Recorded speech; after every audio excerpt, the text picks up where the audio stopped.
Hello et bienvenue dans Mode d'emploi, le podcast incontournable des marques engagées. Je suis Audrey, styliste, consultante et hackeuse au service des entrepreneurs mode et lifestyle. Depuis 2018, j'accompagne les créateurs et créatrices pour donner vie à leurs projets en partageant les conseils et les secrets bien gardés des grandes marques pour réussir.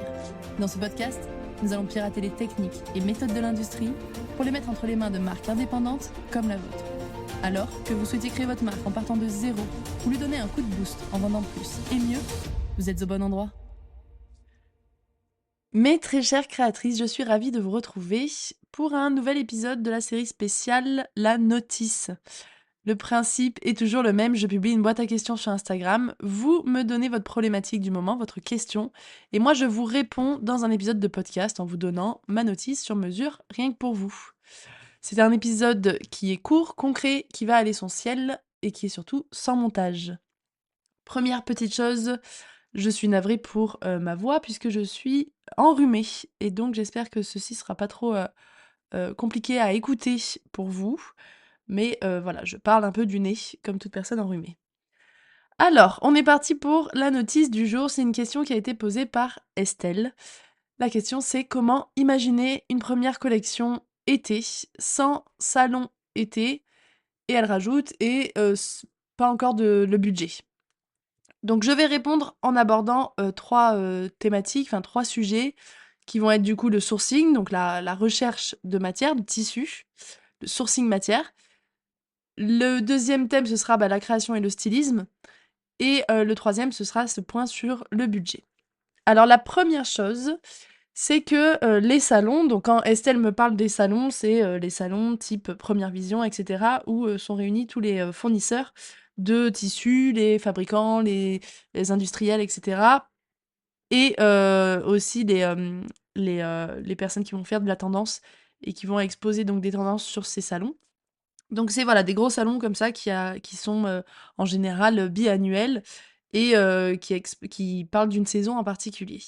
Donc ces salons, ils sont effectivement utiles quand on est, créatrice d'une marque pour, on va dire, optimiser sa recherche de matière, surtout. Enfin, sur la partie sourcing, c'est vraiment ça. Ça permet de voir tous les fournisseurs au même endroit en une journée.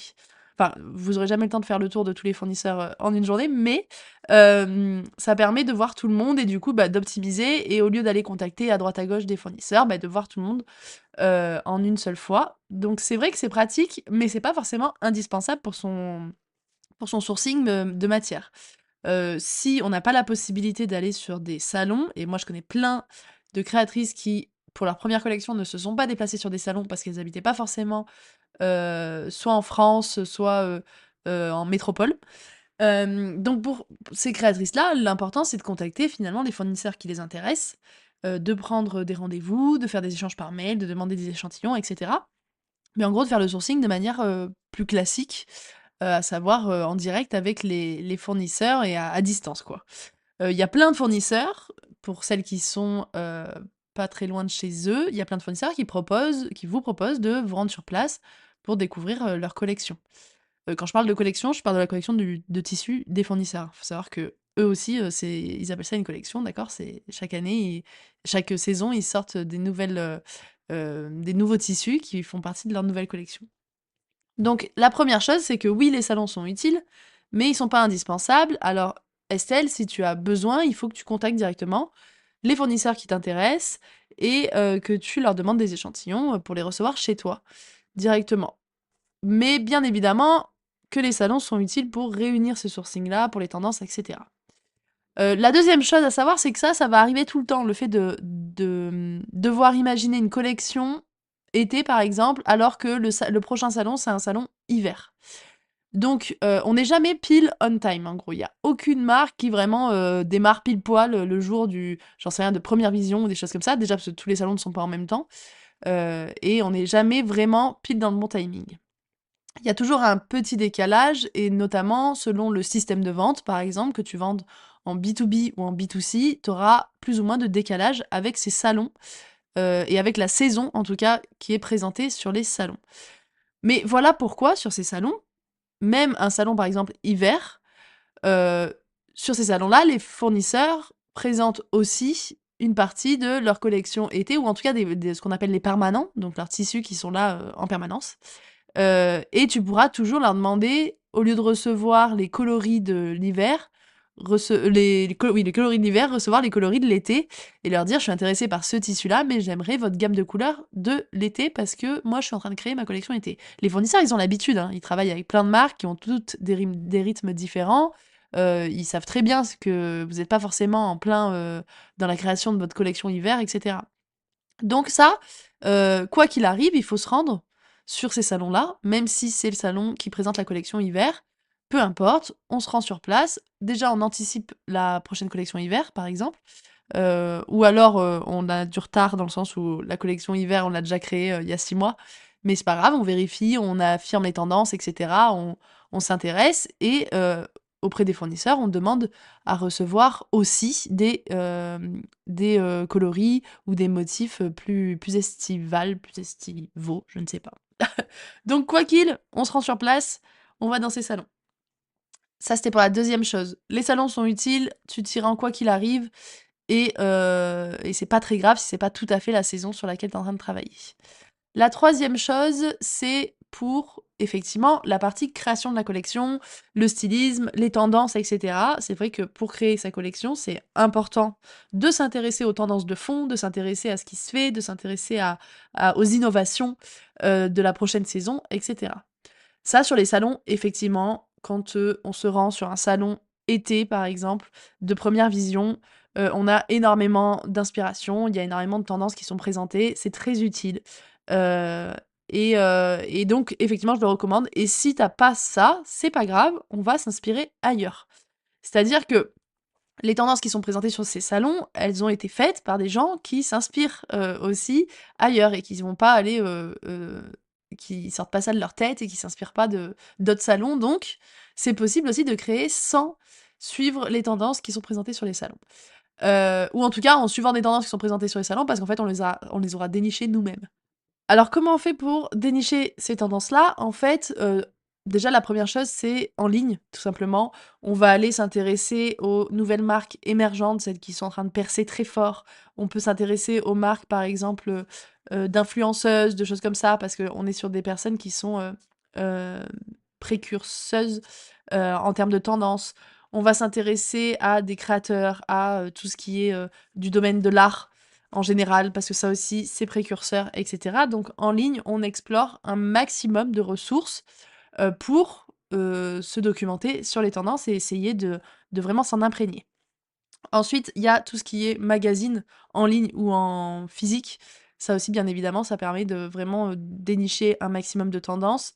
Moi, je vous conseille vraiment de vous documenter sur tout type de magazine, que ce soit de la déco, de la mode, de l'art et de feuilleter comme ça, une dizaine de magazines que vous aurez achetés en physique et de relever à chaque fois que vous voyez des choses récurrentes, une matière, une couleur, une texture, un besoin de consommation qui ressort et cetera pour dénicher, des tendances, par exemple, pour l'été.